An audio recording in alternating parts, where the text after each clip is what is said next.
Welcome, and thank you for tuning in to ESG Talks, a KBRA podcast series focusing on environmental, social, and governance, ESG. This podcast series highlights various ESG hot topics and includes commentary from prominent voices within the ESG community.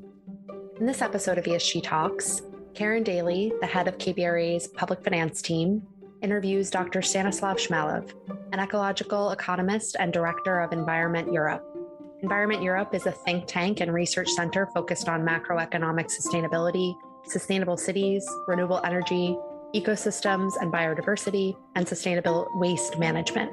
Dr. Shmelev has experience in teaching, research, consultancy, and international project management through work with prominent universities, international organizations, and businesses. The main areas of his specialization include ecological economics, economics of the European Union, financial management, sustainability assessment, multi-criteria decision aid, ecological economic modeling at international, national, and regional levels, sustainable urban and regional development, issues of environmental policy in sustainable energy and waste management. Dr. Shmelev, we are delighted to have you with us today. I'd like to begin our discussion with the topic of sustainable cities. Though country-level commitments are critical, cities are playing an increasingly important role in climate mitigation. Your work focuses on sustainable cities. What exactly is a sustainable city? It's a great pleasure for me to be with you today, and I'm happy for this opportunity to discuss these important topics with you and the listeners. A sustainable city is essentially a city with clean environment, healthy society, and a vibrant economy. Cities are places of concentration of human activity. This is where people live. This is where the energy is used. This is where waste is generated, emissions created. Getting things right in cities allows us to deal with a global climate, waste, biodiversity crisis in a very effective way. Essentially, sustainable city is a kind of a dream that is already coming true in many parts of the world, but there's a lot of effort that is still needed to make things happen and to make progress in this field. You know, Doctor, it's interesting that there are some misconceptions about what is actually, quote unquote, sustainable. For example, you've spoken before about how the level of energy needed for recycling programs may not be worth the benefits they provide. Can you explain what you mean by this, and also discuss the metrics and indicators you focus on when assessing urban sustainability? Yes, sure. First on the indicators. At Environment Europe Foundation, we use 16 metrics that we've developed over the years to make sure that we have a tangible set of indicators that can be applicable both in the Europe and North America and in Africa, Asia, and South America. Our indicators are reflecting very closely the SDGs and describe the economic, social, environmental, and smart dimensions of urban performance. One example of such an indicator could be the percentage of renewable energy in the city's energy mix. There are some cities around the world that are boasting about very high levels of renewables in their energy mixes. For instance, about 70% of electricity from renewable sources is generated in Stockholm in Sweden, in Oslo in Norway, in Vancouver and Montreal in Canada, in Reykjavik in Iceland, Basel in Switzerland, Bogota and Medellin in Colombia, Seattle in the US, and Curitiba in Brazil. Now on this question of recycling, well, we have a little model which we call the urban CO2 function, which was calibrated on a global set of cities from all around the world. And we actually trust this is a very good model. And what it shows is that on average, and I would like to emphasize on average, recycling tends to increase the overall CO2 emissions somewhat at the urban level. And the way we interpret it is that, unfortunately, on average, again, around the world, our energy mix and our electricity production is not completely based on zero carbon or renewable sources. And this is why we see this tendency.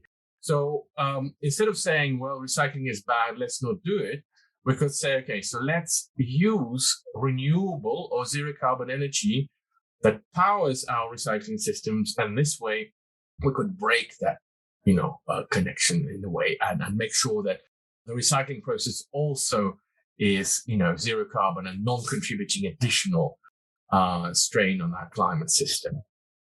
Thank you. That is really interesting. Maybe we'll shift our attention a bit to keeping track of progress. How can cities benchmark progress towards their stated climate goals and targets? Well, we offer cities an opportunity to understand their performance, first of all, based on sustainable and smart indicators.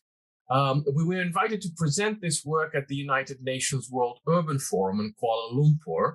And surprisingly enough, next morning, received an email from the publishers inviting us to do a whole book on the subject. And during the next World Urban Forum in Abu Dhabi, this book, which is called Sustainable Cities Reimagined, published by Routledge, was actually presented to the wider world. So the first step in this journey is to collect information about the main performance indicators at the city level, following our methodology I was talking about before, looking at such aspects of their performance as CO2 emissions per person per year, shares of renewables, the amount of innovations expressed in patents, the level of inflation, unemployment, and so on. Ideally, we could assess it as a time series, so values of indicators for various years could be studied. But failing that, we could start with data referring to a single year in cities' performance.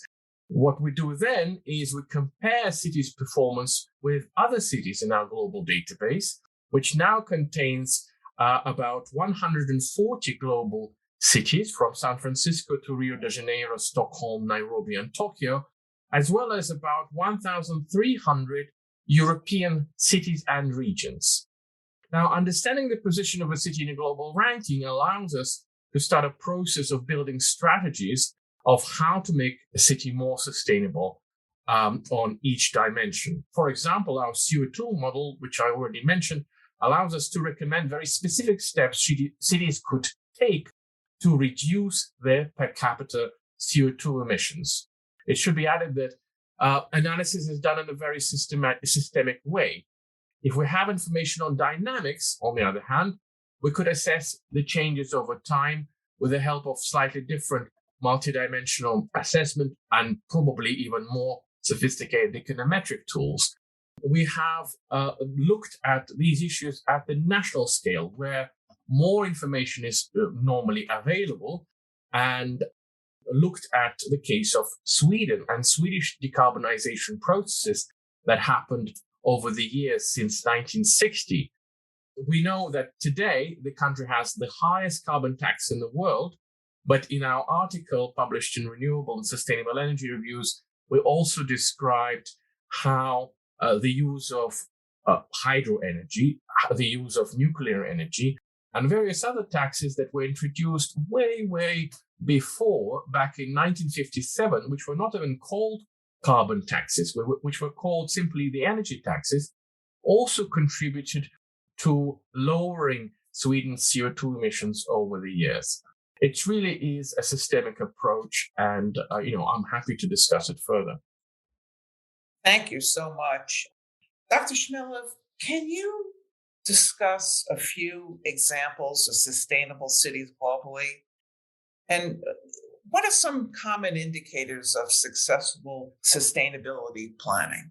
Well, one example that comes to mind is Stockholm in Sweden. It ranks number one in our sample under smart and social priorities, and number two in our sample under environmental priorities, and number four under economic priorities. Compare that with San Francisco, another case of a leading city, which is ranked number one under economic and environmental priorities, number two under smart priorities, and number six under social priorities. Some other top performers are Seoul in South Korea, which takes the third place under environmental and economic priorities, and fifth and eighth place, respectively, under social and smart priorities. Other amazing performers are Copenhagen and Zurich. occupies 4th place under the environmental priorities, 11th place under environmental priorities, the 2nd under social, and 7 under smart. You see that the progress on different fronts isn't necessarily coherent. Sometimes cities are performing better on economic aspects, sometimes better on smart aspects. And as one of the very famous authors have said, all happy families are alike. All unhappy families are unhappy in their own ways. So we can easily see that no two cities are alike. And the performance is quite uneven when it comes to different aspects of development. And the results that we have obtained based on the examples of San Francisco, Stockholm, Seoul, Copenhagen, Zurich, come from a mix of their achievements. One of them is innovation. Most of the cities are massive innovation hubs. Think of Silicon Valley or universities like Berkeley and Stanford, Stockholm University and Karolinska Institute in Stockholm, Aarhus University and Copenhagen University in Copenhagen, ETH Zurich, where Einstein worked for a while, in Zurich. Cities with such high rates of innovation, hopefully all green economy innovation. This is a really important remark because it has to be checked statistically. Who knows which particular areas of human activities the recorded information, the recorded innovations could be focusing on. But we hope that there would be more green economy innovations there. And these innovations attract investment and also create employment and guarantee good quality of life in a way. And following that, low inflation. Equally, in the environmental realm, Stockholm is clearly a city with a very high share of renewables in the energy mix, which leads to them exhibiting one of the lowest per capita CO2 emission levels. It's really unprecedented. The city also exhibits a very high level of recycling of consumer waste and a vibrant public transport system, which together with pedestrianization and cycling infrastructure, like in Copenhagen, for example, can offer tremendous advantages for green development. I have to emphasize that through our research, we've found out that this particular aspect, namely using walking, cycling, and public transport, is tremendously important for decarbonization in urban centers, and somehow, sometimes overlooked in favor of the energy system as such, and so on. But these spatial aspects, the way we move around, how much we walk, really is fundamental for making our cities better and more sustainable. Well, it's interesting that you brought up how we move around, because I think our audience would be very interested in hearing you speak about transportation. As we know, modes of transportation factor into discussions of net zero goals. And transportation is a large source of global greenhouse gas emissions. And so reliable public transportation systems will be an important part of meeting net zero goals. But one thing we've seen in major cities, such as New York City and Chicago, but it's also happening in many cities across the world, is the decline of public transit use. Reasons vary from COVID-19 to crime to the availability of alternative transportation services. This is a significant hurdle for increasing public transit ridership.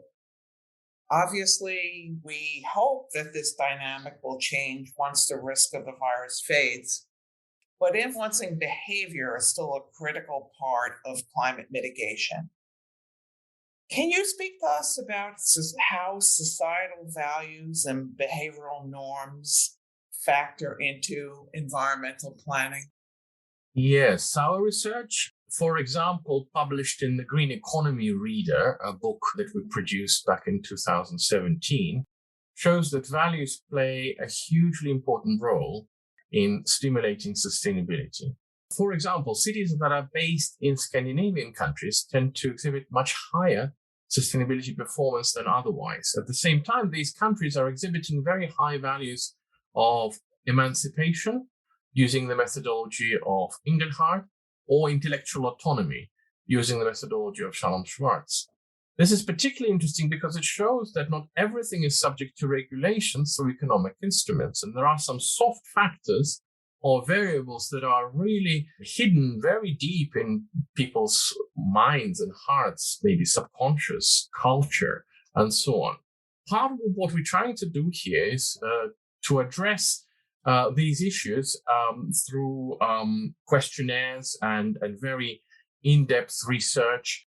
The example that comes to mind is the Swedish principle of lagom.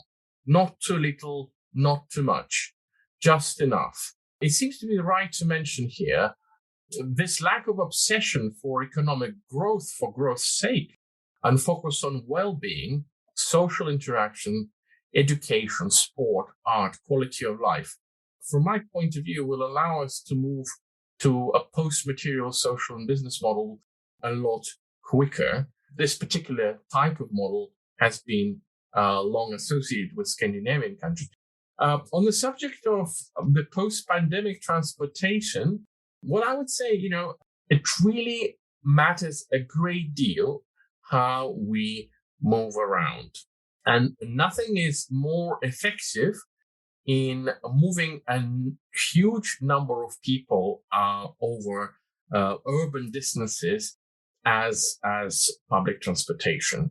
Basically, the underground systems or the systems of high-speed trams and so on. I'm pretty sure, people will figure out some solutions. For example, a particular type of, ultraviolet lights that switch on the moment, the train stops working, or some clever air purification system. I have one at home, for example, which has an UV element inside, and it's supposed to be killing all the viruses. So why not have that on public transport? It should be a cheap fix, if you like. At the same time, we know that some electric transportation is developing.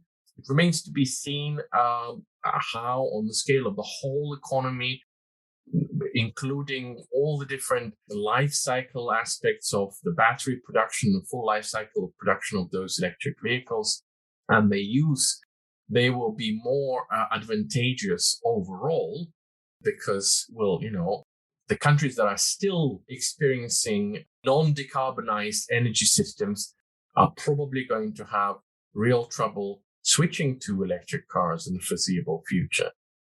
So, summarizing, I feel that there's still a lot of problems, but there is hope. There is hope at the end of the tunnel, for sure. Thank you.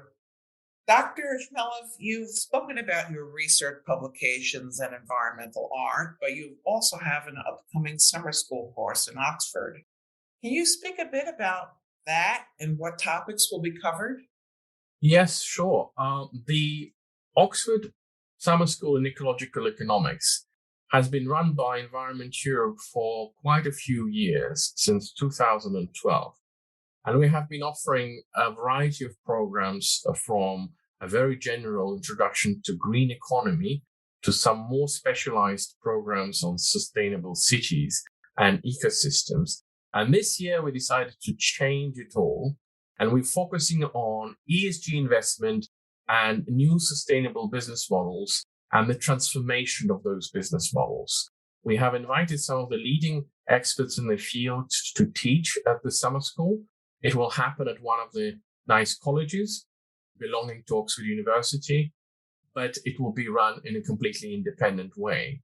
So if you like, over 1 week, you will be exposed to a very in-depth, high-level thinking on corporate sustainability, investment in sustainable sectors, transformation, taught by the leading professors, members of the Club of Rome, and so on. And this is a wonderful opportunity to switch off the normal life, develop new friendships, challenge your assumptions, and find new synergies and new ways forward. And who knows, perhaps you're going to have this eureka moment during the 1 week long summer school.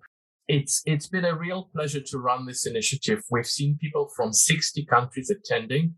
They normally come from a variety of backgrounds, but that includes junior experts from governments, UN departments such as UNDP or UNEP, OECD, International Union for Conservation of Nature, various NGOs like WWF, but also companies like Shell and Deloitte and numerous universities.